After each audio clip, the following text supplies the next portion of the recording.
Аваз Акимовдун жубайы болуу канчалык деңгээлде ор дебейсиңер. Жакшы бийчи, күйөөсүн тиктокер кылабы. Аялына сөз калпайтыш керек. Квартираңызды канчага алдыңыз? Жакшы суроо экен. Лучше, чем вчера, лучше, чем вчера. Бүгүн оо жок суроолорду Аваз Акимовго узатабыз. Аваз Акимов бул ким? Эми кандай десем, ар бир адам өзүнүн личности болот. Ансыңарында мен деле ушул Аваз Акимов деп кичинекей кыргыз элине өзүнүн талантын арнап жүргөн бир баягы жөнөкөй эле адам. Той жок, эмне жумуш кылып атасыз? Той жок. Башка өзүнүн жумуштарыбызды кылып атабыз. Үй бүлөлүк жумуштар бар. Айылга барып, айылдын кичине жумушун бүтүрүп келдик. Карантинде үйдө жатып зериктиңизби? Чын айтсам башында зериктим, анткени бир ай үйдөн такыр чыккан жокпуз. Ушундай законду уккан инсан катары бир ай такыр эшикке чыккан жокпуз. Ушу жаныбызда магазинге барып келип, анан аягы зерип кетип, анан айылга кеттик анан. Кызыңыздын жентек тоюнда орус тилинде дагы учураштыңыз. Орусчаны жакшы сүйлөйт окшойсуз. Эми баягы ал жерде жалаң өзүбүздүн тааныш, тууган, достор болгон үчүн тамашалап сүйлөгөм. Сегодня решил, что начнем наш той на русском языке. Ну, я хотел сначала на русском, но видите, здесь все кыргызы. Вот такие дела. Орусча чын айтсам жакшы сүйлөй албайм. Эми нан сурап, негизи баягы орустардын арасында сүйлөшүп жүрө берем кадимкидей эле. Бирок орусча баягындай түш жоруп, же болбосун орусча интервьюларга бара албайм. Аваз Акимов кандай ырдайт? Ал нерсени мен чечпейм чынында. Мен болушунча жакшы ырдап, талантымды көргөзгөнгө аракет кылам. Бирок бул нерсени кыргыз элим өзү баалап алсын деп коелу. Анткени эгерде такыр ырдай албасам, балким ушундай азыркы деңгээлиме деле жетмек эмес болушум керек. Орус тилиндеги жакшы көргөн ырларыңыздан эки сапырдап бериңизчи. Аябай көп уккан ырыңыздан. Мен көбүнчө караокеде баягы окуп ырдайм, бирок жатка билгендерден аткарып берейин. Птица счастья завтрашнего дня прилетела крыльев из меня. Выбери меня, выбери меня. Птица счастья завтрашнего дня. Сколько небес, звезд серебра. Завтра будет лучше, чем вчера. Лучше, чем вчера, лучше, чем вчера. Завтра будет лучше, чем вчера. Сол эле ырдайт турбайсыз? Тойдо ким эң аз кошумча алып келип койду? Ачыгын айта бериңиз, азыр пайдаланып. Көрүп калса. Жок, мен баягы той кылганда эле негизи атам айтмакчы, баягы ким канча алып келет дебей, главный эң башкысы бата алып, анан ошол өзүм катташып жүргөн, өзүм сүйлөшүп жүргөн адамдарга чай берип, батасын алып, анан жакшы маанайда баягы бир отуруш болсун деген ниетте той кылабыз. Анан эми кошумча деген бул баягы кандай десем, ар бир адам көңүлүнөн баягы бул аз алып келди деп таарынып калса, бул өтө Кудайга жакпаган нерсе. Бир убактарда Айганыштын үйүн айланып жүрүп эле, анан Айдананын үйүнө кирип кеттиңизби? Эми Айганышты сөзүн Жылысбек Абдырайымов деген байке жазып берген. Оон сыймак атама таандык. Бул абдан баягы бат чыккан, 5 минуттун ичинде оон чыккан. Сөзүн болсо ошо жазып берген. Анан мен деле баягы ыр элге жагат жакпайт деген деле ой жок эле. Студияга барып бир эле жолу ырдап койгонбуз. Демек Айганыш аттуу таанышыңыз жок болчу? Жок, Айганыш деген таанышым жок. Өлкөнүн эң жылдыздуу үй бүлөсү ким? Урмат Неля, Нурлан Асел, Аваз Айданы. Бардыгы жылдыздуу. Анткени бардыгы жылдыздуу түгөлөр болуп атпайбы? Ошон үчүн бардыгы эле жылдыздуу. Анан бизден башкасы деле жылдыздуу. Үй бүлөнүн бардыгы эле жылдыздуу болот, бирок ошол эле урмат байкенин эле жеден деле биз деле баягы көрүп үлгү алып атабыз сахнада үйдө кандай жүрүш керек, кандай үй бүлө болуш керек деген сыяктуу. Анан ошол эле Нурлан достумдун үй бүлөсү дагы аябай жакшы баягы үлгү боло турган үй бүлөлөрдүн бири, ошон үчүн баардыгы тең эле. Kanye West, Kim Kardashian же Аваз Айданы? Аваз Айданы ооба. Ким Кардашьянды тааныйт экен, беркин күйөөсү окшойт, же эми алар деле өздөрүнчө жакшы эле адамдар. Бирок Аваз Айданы деле жакшы. Аялыңыздан коркосузбу же Айдана Декадан коркосузбу? Экөө бир эле киши да. Азыр баягы заман кичине өзгөрүп калбады. Мурда мен деле баягы мурунку кишилердин катарына кирем, 90-жылкы. Бирок ошентсе дагы азыркы заман талабына баягы карап көрүп жашаганга үйрөнүп келатабыз. Мурда болсо аялым баягы азыр деле бар андай нерсе, бирок көбүнчө кысым сыяктуу же болбосун тыюу сыяктуу нерселер аябай катуу болчу. Азыр болсо баягы кичине жумшагыраак десем болот.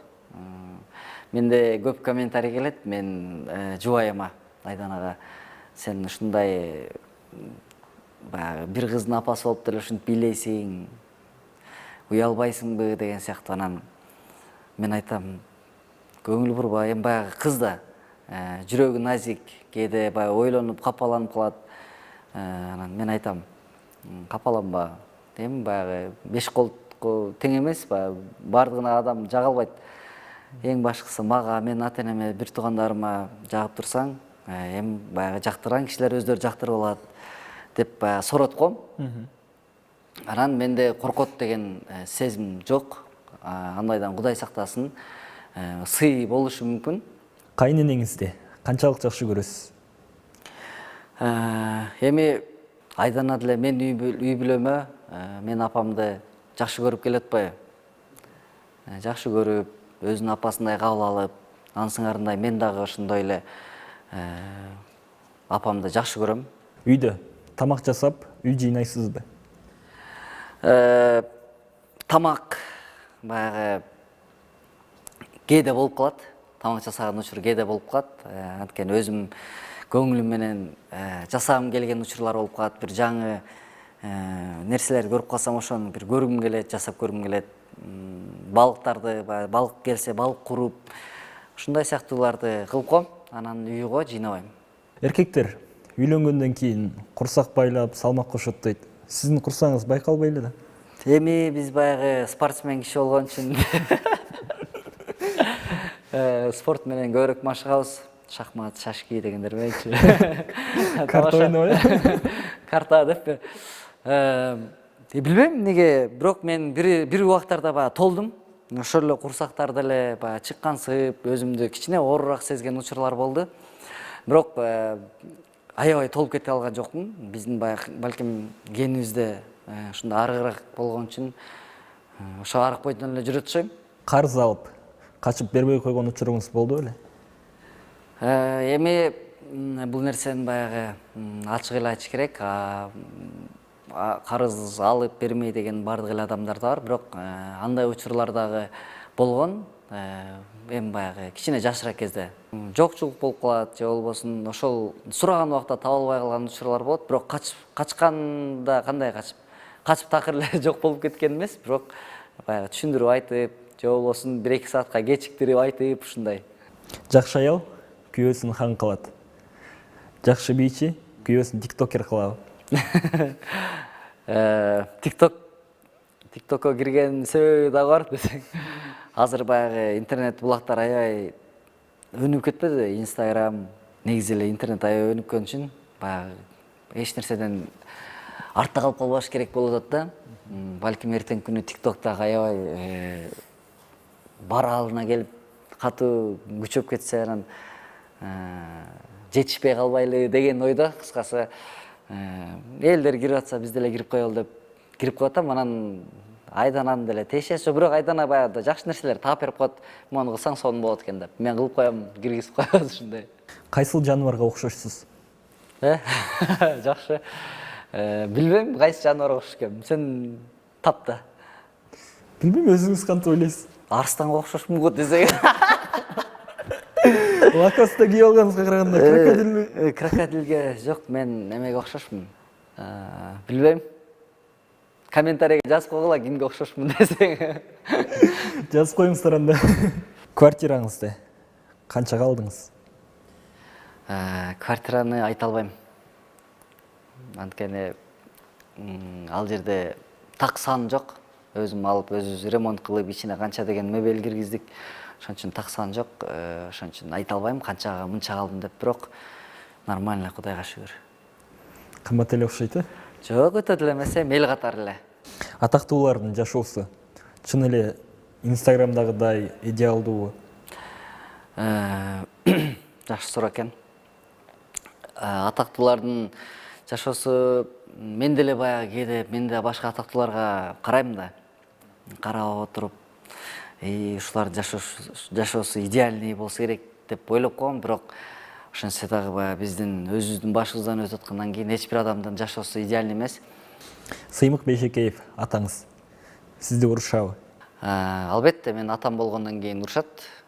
Сөзсүз бул нерсени баягы өзүнүн баласындай эле тарбия айтып, туура эмес нерселерди кылсам, сен туура эмес кылдың деп эле ачык айтып урушат. Бул нерсени мен туптуура кабыл алам, сүйүнөм. Айдана Деканын жолдошу болуу канчалык деңгээлде оор? Аваз Акимовдун жубайы болуу канчалык деңгээлде оор дебейсиңер. Анткени эми ал жерде оорчулугу деле жок. Бул деген ушул өзүңдүн ушул алган жубайыңдан дагы көз каранды болсо керек. Анткени Айдана өзүн жакшы алып жүрөт, ишеничтүү. Мен дагы ишеним артып жашагандан кийин мен үчүн баягы кыйынга деле турбайт.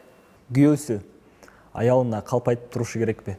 Же ар дайым чындыкты айтышы керекпи? Жок, калп айтыш керек.